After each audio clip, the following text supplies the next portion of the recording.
Hi, welcome to the Semantics lecture about scope. Scope is not the mouthwash. Scope is a relationship between two expressions that essentially are operators, and the relationship that they share based on the way that one of them is interpreted with respect to another. So scope is essentially a property that operators have, and we won't define operators here because the mathematical definition of an operator is really convoluted. But essentially the scope of an operator is the domain over which it affects the meaning of things. So if you look at 1, for instance, every dog scratched itself on the neck, and you compare it to 2, where it scratched every dog on the neck, then the pronoun it, or itself in the case of English, is interpreted with respect to every dog in 1, but not in 2. In 2 it's got to be some other dog, right, or some other thing. And that's because in 1, it, the pronoun, is in the scope of every dog, but not in 2. Now scope is perhaps more obvious when we're looking at two quantified expressions. And if you look at the case in 3, for instance, every student read 1 book. And if you contrast that to the sentence in 4, 1 book was read by every student.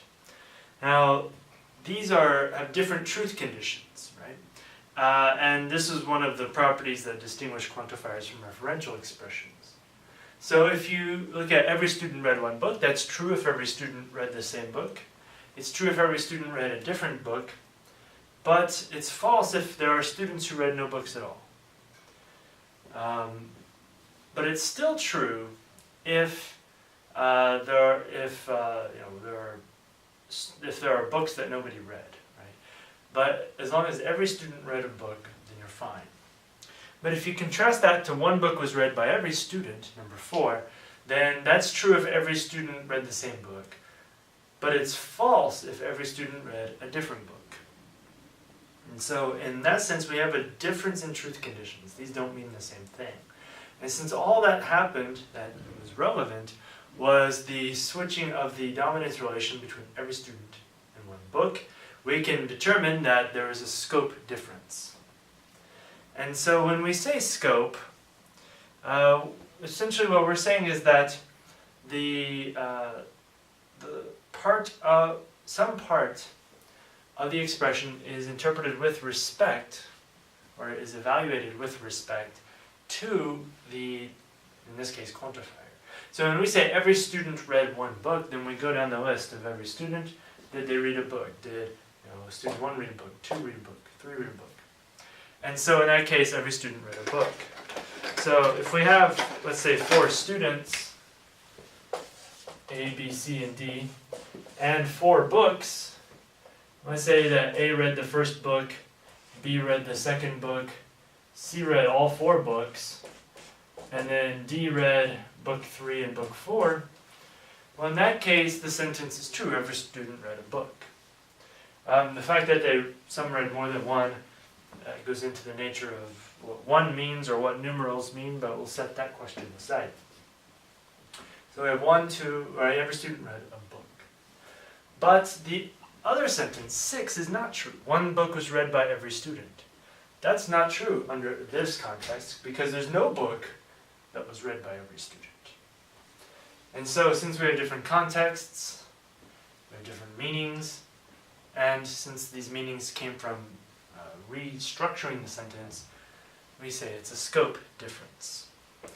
And the way that it works is that, in essence, we say every student, and then we check every student. Did A read a book? Did B read a book? Did C read a book? Did D read a book? If we say 1 book was read by every student, now we evaluate it with respect to the book. We go through the books. Is there a book that every student read? And we say, no, there isn't. Right? So that would be false. And that's the intuitive nature of scope. Now, how can we tell if it doesn't have scope? Well, if we move things around and we don't get a difference, then we can say there is no scope in the thing that we've moved. So if we say in 7, every student read Tom Sawyer, and we change it to Tom Sawyer was read by every student, those sentences have the same truth conditions so they mean the same thing. And so at least one of these expressions is not scope bearing. Since every student we saw can interact with scope relations, we can conclude that it's Tom Sawyer, the referential expression, the name of the book, that is not scope bearing. And this is true pretty much for any referring expression. If it's of type E, it doesn't have scope. Now, when we have two things that have scope relations, we can talk about them in respect to each other. So, if we have two expressions A and B, and if A takes scope over B, then we say that A has wide scope with respect to B, and B has narrow scope with respect to A.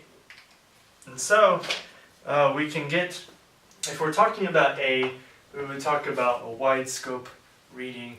If we're talking about B, we say there's a narrow scope reading. And this is especially the case when we're talking about things involving adverbial operators like negation. So a wide scope reading for a sentence with negation versus one which is a narrow scope reading. So, now for a lot of sentences, for a lot of sentences, the scope is pretty obvious. But for some sentences, seems like it can go either way. So if you look at sentence 8, 5 boys got into 2 cars. Then think about the following contexts. The first one, you have a room with 5 boys. Now they have to leave, but they can't all fit into a single car, so they'll take 2 cars. Okay, and that's the context, then the sentence is true. 5 boys got into 2 cars. But now imagine a different context. We have a building full of boys, and they all have to leave. There are enough cars for everyone, so long as you fit 4 to a car. But as it turns out, there were a couple cars that had 5 boys in it. So most of the cars had 4, but 2 of the cars had 5.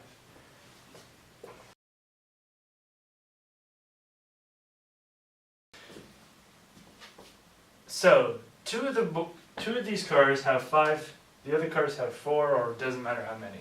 But in that case, you can still say 5 boys got into 2 cars. And you can think of a follow-up sentence where you can determine these a little more clearly. Here we say 5 boys got into 2 cars, they didn't need any more. Here we say 5 boys got into 2 cars, and 4 boys got into the 3 others. And so in that case, we can tell these are distinct contexts. They won't be true or false under the same conditions. They have different meanings. But if they have different meanings, then they should have different reasons. And what we want to see then is if it is a scope reason.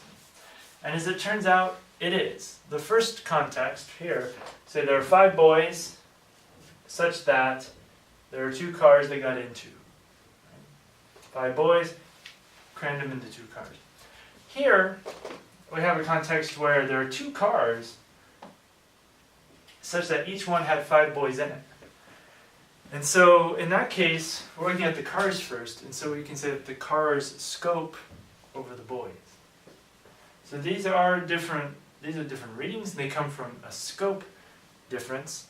But since the sentence itself, the string, hasn't changed, the linguistic expression hasn't changed.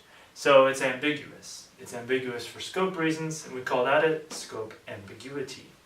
Scope ambiguities are very important for studying semantics, and especially the interaction between syntax and semantics. And we'll talk a lot more about that soon enough. Now, when it comes to scope, ambiguities, we say that when the expression scope matches the syntax, like this reading, we say that it has surface scope. And when it's flipped from the syntax, we say it has inverse scope. And essentially, what I just mentioned, the interest for syntax and semantics comes from the way we resolve inverse scope. But a lot of languages don't resolve inverse scope. And in fact, they don't allow it at all. So for instance, in Turkish, if you want to say this, you have to use the reading where 5 boys scopes over 2 cars, like in 12. But if you want the other reading, you have to actually move the object so that it syntactically dominates the subject. So for this reading, you have to put the object first, or in this case, the indirect object. And in Turkish, that's easier to do because there's case marking. But what's important is that there's no real reason for that movement except to preserve the scope relation. So we seem to have this movement driven for scope purposes. And so descriptively, we call that a scope rigid phenomenon. And a language like Turkish would be scope rigid because you always get surface scope. And so another issue we'd want to ask is, how does a language, how does an account of inverse scope work in a way that we can link it to the way that certain languages don't allow it? And so we have all these issues going on with scope. Scope will allow us to understand a lot of different meanings and will help us understand more about how the semantics works and the syntax as well. But these are the basic properties about scope. Right? It's a relation between 2 items, and if this item exhibits scope, we say that it bears scope, or that it is scope bearing. So when you have 2 scope bearing items, then the meaning of the expression will change depending on which one dominates the other. And if that domination pattern matches the one in the overt syntax, we say it's surface scope, otherwise it's inverse scope. And if we're talking about the one that's dominant, we say it has wide scope. If we're talking about the one that's underneath, we call it narrow scope. And we say that the dominant one takes scope over the narrow one. And so a lot of different ways of talking about scope that we'll be using, and pretty straightforward way. And we'll be able to understand a lot of different phenomena by looking at it through the scope of scope.